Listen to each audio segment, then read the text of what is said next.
வயலோ வயலோ வயலோ செழிக்க வாழ்வு தந்தானே, வயலோ வாழ்வு தந்தானே. அட பொன்னா விளையோ பூமிக்கு நல்ல விவரம் தந்தானே, உழவனின் உறவா வந்தானே.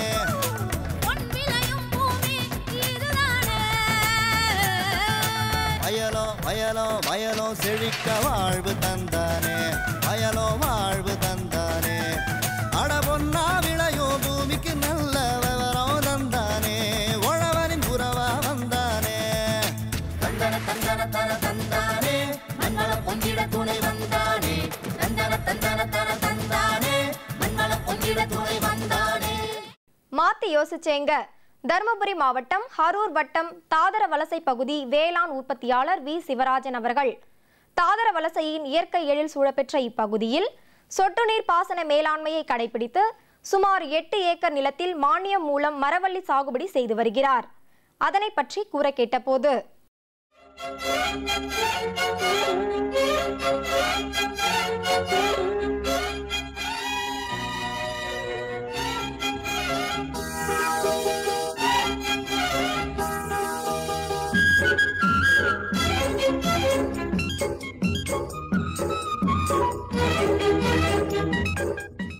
இப்போ பார்த்தீங்கன்னா இந்த ஏரியாவில் நான் ஒரு 8 ஏக்கரா மரவள்ளி பயிர் பண்ணியிருக்கேங்க. இதுக்கு வந்து இப்போ வந்து இது சொட்டு நீர் பாசன மூலியமாக தான் பண்ணிகிட்ருக்குறேங்க. இந்த வருஷம் ரொம்ப மழையளவு குறைஞ்சதுனால இதே வந்து நான் வந்து இந்த தண்ணியை சாதாரண முறையில் பயன்படுத்தினா 2 ஏக்கர் தான் என்னால் மரவள்ளியை பயிர் பண்ணியிருக்க முடியும். அது இந்த சொட்டு நீர் மூலிமா 8 ஏக்கரா நான் பண்ணியிருக்கேங்க. இதில் வந்து பார்த்திங்கன்னா ரொம்ப சிக்கனமாக முறையில் தண்ணி இருக்குங்க.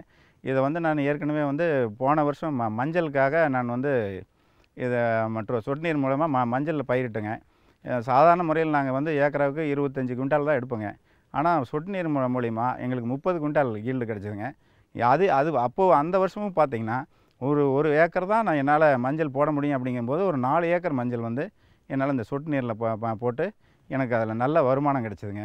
அப்புறம் பார்த்திங்கன்னா இப்போ 8 ஏக்கர் இதில் பண்ணியிருக்குங்க, மரவள்ளி பண்ணியிருக்குங்க. இந்த ஒரே இதாக சொல்லணும்னாங்க, இந்த 8 ஏக்கர் வந்து இந்த சொட்டு நீர் இல்லைன்னா இந்த பயிர் இல்லைங்கிற மாதிரி தான் இன்றைக்கி ஒரு சூழ்நிலைங்க. ரெண்டாவது இதில் வந்து களை வந்து முளைக்கிறது ரொம்ப குறைவுங்க. களை எடுக்கிற செலவு வந்து குறைவுங்க. ரெண்டாவது வந்து உரம் வந்து ட்ரிப் மூலியமாகவே நாங்கள் உரம் வந்து ட்ரிப்லேயே கொடுத்துட்றோங்க. அதனால் உரம் வைக்கிற ஆள் செலவும் கம்மிங்க. அதில் ஆளோட வந்துங்க ஒரு குறிப்பிட்ட நேரத்தில் குறிப்பிட்ட தேதியில் நம்ம அந்த பயிருக்கு உண்டான உரத்தை கொடுக்கணும்னா ஆள் வச்சு கொடுக்குறதா இருந்தால் அது வேலை. அது வந்து இந்த காலத்தில் அது சரி வரலைங்க. நாம் வந்து ட்ரிப்புங்கும் போது நம்ம எப்போ நினைக்கிறோமோ அப்போ நம்ம அந்த செடிக்கு தகுந்த சரியான ஒரு சரிவிகித உணவில் நம்ம வந்து உரத்தை கொடுக்கறதுக்கு ஒரு நல்ல வாய்ப்பு இந்த சொட்டு நீர் இதுதாங்க. தோட்டக்கலைத்துறை மூலிமா அவங்க வந்து எனக்கு வந்து ஒரு 3 ஹெக்டருக்கு வந்து சொட்டு நீர் பாசனத்துக்கான உபகரணம் கொடுத்துருக்காங்க. நான் வந்து இது 75% மானியத்தில் கொடுத்துருக்காங்க. நான் கட்டினது வந்துங்க 3 ஹெக்டருக்கும் ஒரு 20 மொத்தத்தை 75,000 கொடுத்துருக்காங்க. அவங்க கிட்டத்தட்ட 2,5 லட்ச ரூபா எனக்கு வந்து மானியம் கொடுத்துருக்காங்க.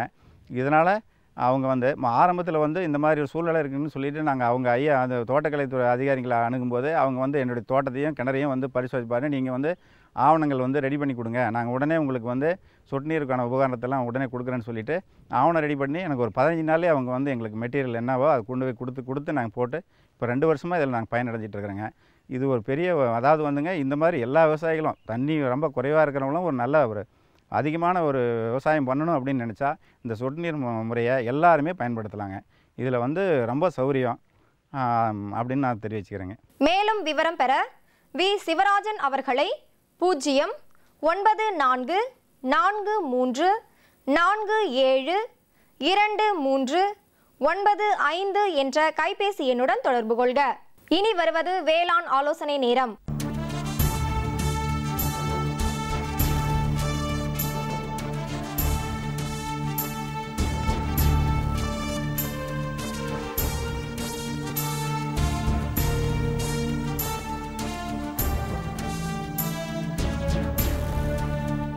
இனி வருவது வேளாண் ஆலோசனை நேரம்.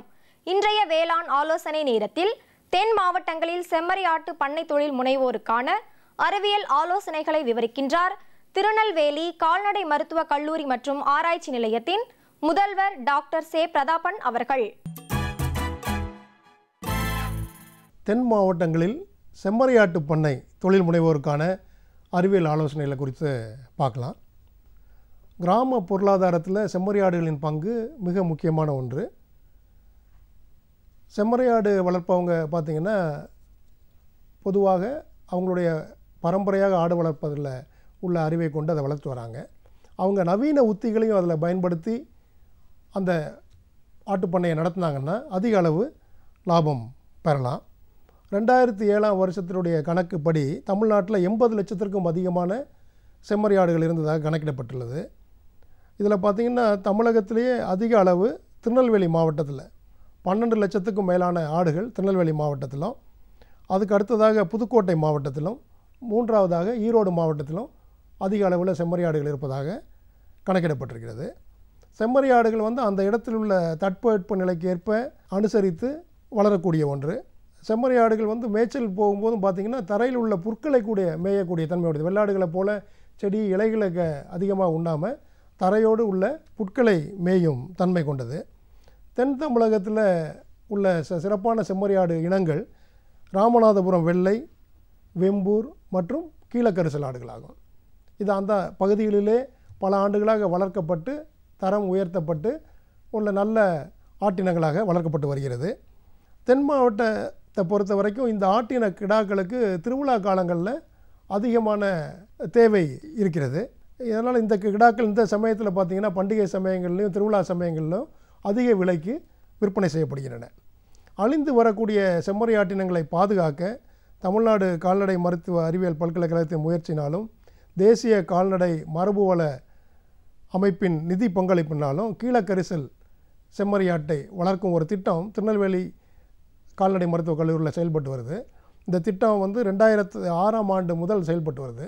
ஏன்னா இந்த கீழக்கரிசல் செம்மறியாட்டு இனங்கள் அந்த திட்டம் ஆரம்பிக்கும் போது ஒரு 400 ஆடுகள் தான் இருப்பதாக கணக்கிடப்பட்டாங்க. இந்த திட்டத்தின் மூலம் பண்ணையாளர்களுக்கு ஒரு கிடா ஆடும் 5 பெட்டை ஆடுகளும் மானிய விலையில் அரசு நிதி உதவியுடன் கொடுக்கப்பட்டு வந்தது. இந்த திட்டம் செயல்படுத்தப்பட்டதுனால இன்றைக்கு 5000க்கும் அதிகமான கீழக்கரிசல் ஆடுகள் அந்த பகுதியில் பெருகி இருக்கிறது. இந்த கீழக்கரிசல் ஆடுகளை தேவைப்படுற பண்ணையாளர்கள் இந்த கால்நடை மருத்துவக் கல்லூரியில் உள்ள அணுகுனீங்கன்னா இந்த திட்டத்தின் மூலம் நீங்கள் இந்த ஆடுகளை பெறலாம். செம்மறி ஆடுகளை பொதுவாக பராமரிக்கக்கூடிய முறைகளில் பார்த்திங்கன்னா இனவிருத்தியில் காணப்படுற பெரிய குறைபாடு ஒரே கிடா ஆட்டையே பல ஆண்டுகளாக பண்ணையாளர்கள் பயன்படுத்தி வருது.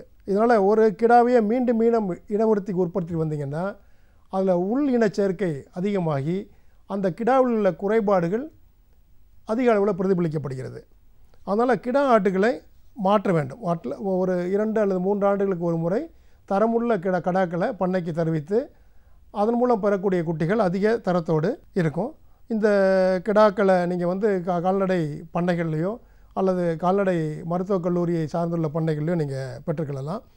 இப்போ திருநெல்வேலி கால்நடை மருத்துவக் கல்லூரியில் உள்ள பயிற்றுவிக்கும் கால்நடை பண்ணையில் கீழக்கரிசல் ஆடும் வெம்பூர் இன கிடாக்களும் கிடைக்கும். இவங்களை அணுகுனீங்கன்னா இந்த கிடாக்களை நீங்கள் பெற்றுக்கொள்ளலாம். செம்மறி ஆடுகள் இயற்கையாக விளையக்கூடிய புற்செடிகள், புதர் செடிகள் இவற்றை அதிக அளவில் உண்றதுனால தரமான மேய்ச்சல் நிலங்கள் குறைஞ்சி வருவது இந்த ஆடு வளர்ப்பில் ஒரு பெரிய குறைபாடாகும். இதற்கு நம்ம தீவன பயிர்களை கொடுத்தோன்னா நம்மளே உற்பத்தி செய்து கொடுக்கலாம். இல்லை பழந்தோட்டங்களுக்கு இடையிலே புல்தரைகள் வளர்த்தல், முல்லை மேய்ச்சல் நிலம் உருவாக்குதல், இதன் மூலம் மேய்ச்சல் நிலத்தை அதிகரித்து இந்த ஆடுகளை மேய்க்கலாம். செம்மறி ஆடுகளை அதிகமாக பாதிக்கக்கூடிய நோய் நீலநாக்கு.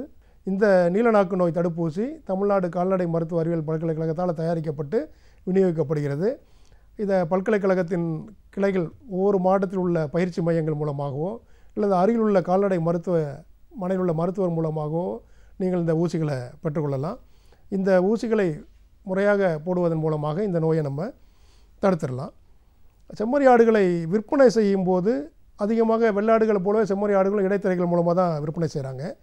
இந்த இடையை விற்பனை செய்யும்போது அதன் மேற்புறத்தை தடவி இடையை தோராயமாக கணக்கிட்டு விற்பனை செய்கிறாங்க. இதன் மூலமாக பண்ணையாளர்களுக்கு இழப்பு ஏற்படுகிறது. இடை ஒரு தராசின் மூலமாக இடையை நிர்ணயம் செய்து இடைக்கு இத்தனை ரூபாய் அப்படின்னு பண்ணையாளர்கள் விற்றாங்கன்னா அதிக அளவில் லாபம் பெற முடியும். மேலும் கிடா குட்டிகளை 2 அல்லது 3 மாதத்துலேயே விற்காமல் 6 அல்லது 12 மாதத்தில் விற்றீங்கன்னா அதிக எடை அவை பெற்று அதிக லாபம் பெறுவதற்கு வாய்ப்பாக இருக்கும். பண்ணை பொருளாதாரத்தை பொறுத்த மட்டும் பார்த்திங்கன்னா 20 பெட்டை ஒரு கெடா ஆடுக்கு தோராயமாக 10,000 முதல் 12,000 ரூபாய் வரைக்கும் லாபம் கிட்டும். அதனால் செம்மறி ஆடு வளர்ப்பவர்கள் முக்கியமாக கவனிக்க வேண்டியது என்னென்னா கிடாவை ஆண்டுக்கு 2 அல்லது 3 ஆண்டுக்கு ஒரு முறை மாட்டிடணும். பொலிக்கடாக்களை நம்ம மந்தையாளர்களுக்கு மத்தியில் பரிமாற்றம் செய்து கொள்ளலாம். இன்னொன்று ரெட்டை குட்டிகள் போடுற பெட்டையாடு பண்ணைக்கு உதவாதுன்னு சொல்லி கழிக்கிற பழக்கம் பண்ணையாளர்கிட்ட இருக்குது. ரெட்டை குட்டிகள் ரெட்டை வருவாய் அப்படின்றத நினைவு வச்சுக்கணும். ரெட்டை குட்டிகள் போடுற ஆட்டை பேணி வளர்த்தோன்னா, அதிக அளவு ரெட்டை குட்டிகள் போடுற ஆடுகள் இருந்ததுன்னா நம்மளுக்கு வருவாய் அதிகமாக கிடைக்கும். அடுத்ததாக ஆடு வளர்ப்பவங்க தங்களுக்குள்ள ஒரு அமைப்பை ஏற்படுத்திக்கிட்டிங்கன்னா ஆடுக்கு வேண்டிய மருத்துவ உதவிகள், அரசு நிதியுதவிகளை எளிதாக பெற முடியும்.